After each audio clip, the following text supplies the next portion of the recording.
ponytails. Read by Scribbler.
They Call Me Flightless Fury by ArgonMatrix.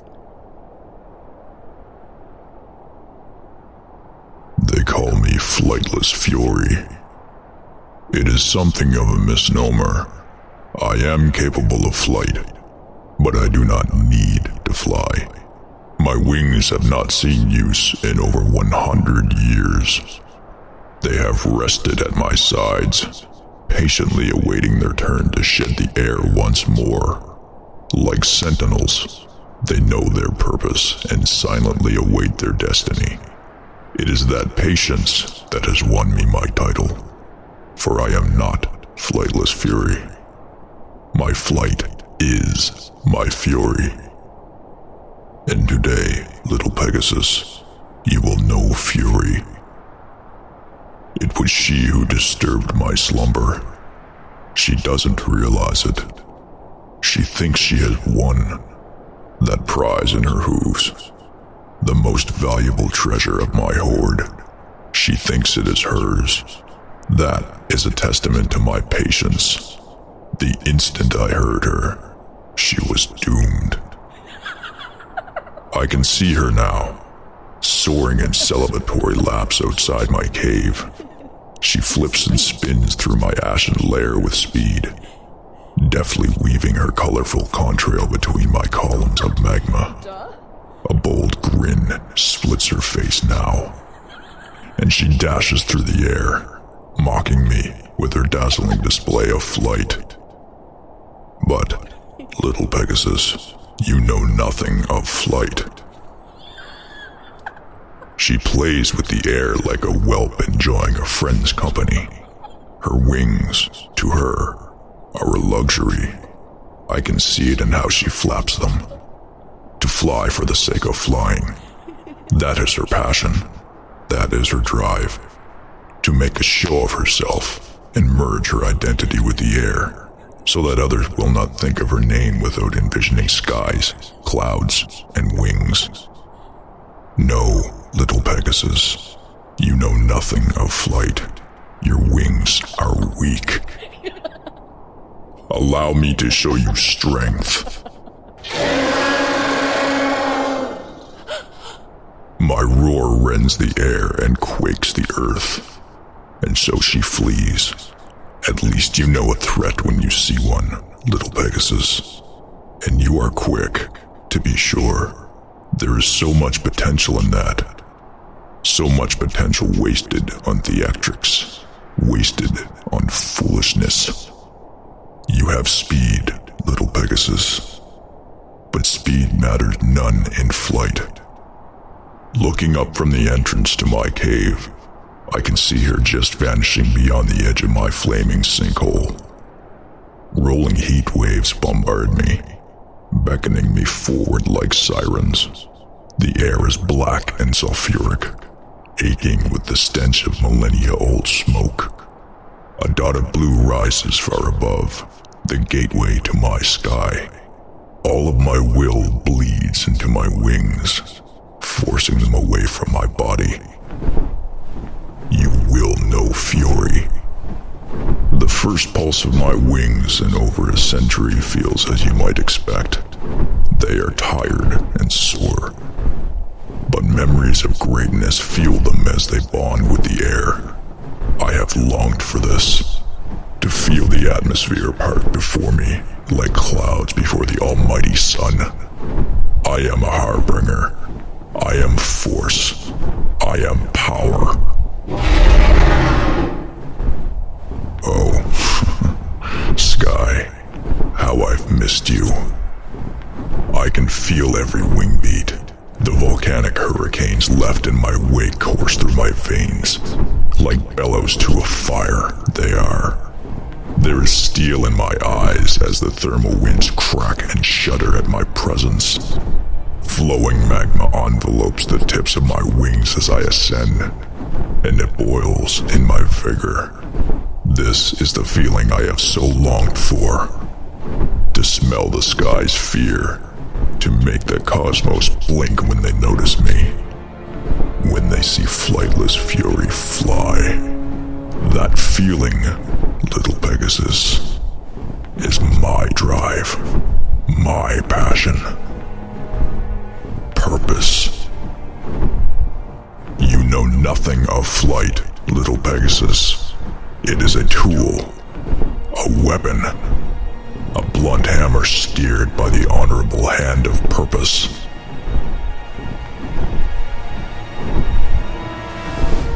I recall a time when ponies brandished blades. It was not against my enemy. It was for show. Ceremonial halberds held by guards who have seen nothing of combat.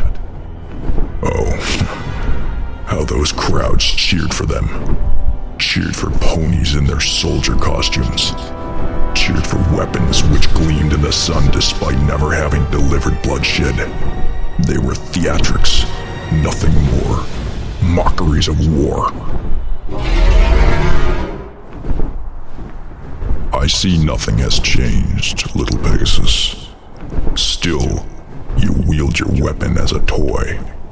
Still, you fail to appreciate what should not be yours. On that day long ago, I showed your kind a true weapon.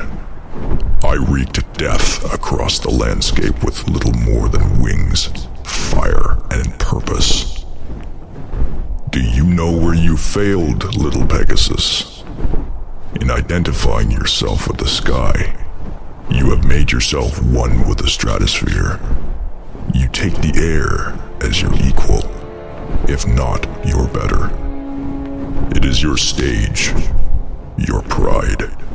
Without it, you are nothing. Your wings are as firmly attached to you by your identity as by your flesh and bone. That is where you fail, little Pegasus. Flight is purpose. To understand it is to wield it. Command the air. Don't let it seep into your soul. Make the sky quiver when you bless it with your presence. Give yourself new identity when you spread your wings. Feel the force behind every flap. Sense your willpower carrying you through the air to your fate. Bleed determination, my little pony. You have the potential. You could have succeeded. But it is too late now, little Pegasus. You will learn to fear my shadow like an executioner's axe. You know nothing of flight, but you will see its reality in my flame. One more push of my wings launches me into the open air. I can feel the atmosphere growing heavy and dark. The calm before the storm. Blue winds stream across my scales and shatter under my wings. The world shrieks and squeals in my ears, for it knows what is to come. I taste the renewed freshness of the world, and it tastes me in return. It remembers my lumbering wing beats, my ancient scales, my thundering spirit. smile. It is my purpose that has branded my name in creatures' minds. It is my shadow that has darkened the annals of history, blotting out light in favor of fire. I am not fast. I am not agile. But I have purpose. I have determination. I am a mountain given flight. And you, little Pegasus, I have your smell. Your village will know my shadow soon enough.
That was They Call Me Flightless Fury. It was written by ArgonMatrix and produced by Scribbler, with vocal work by FinishLine. Right, thank you very much for listening to that. As you can probably tell, my voice is not what it should be. I have been steadily losing my voice over the last couple of days, which makes it very interesting when I try to get a higher bits. And this is going to be even more interesting because I'm supposed to be doing a Heroic Tale fic review tomorrow. This is going to be fun. Right. So, understandably, I'm probably not going to be talking much at this end point. But, you may have noticed a brand new opening animation, which I did not know about when I edited this fic. But it was, in fact, made by FinishLine, whose voice you heard here. And he did that for me as a gift, which was just incredibly generous. I think anyone would agree. But it seemed rather fitting that the night before he gave me that, I had just finished editing this fanfic. So it seemed fitting that the first time I use it would be on a fic where his voice is centre stage. Incidentally, I didn't edit this fic because I'd lost my voice. I did it because I really wanted to. And as you probably heard with that was my belly rumbling as well, so I am going to love you and leave you. Be lovely to each other, and good night, everybody.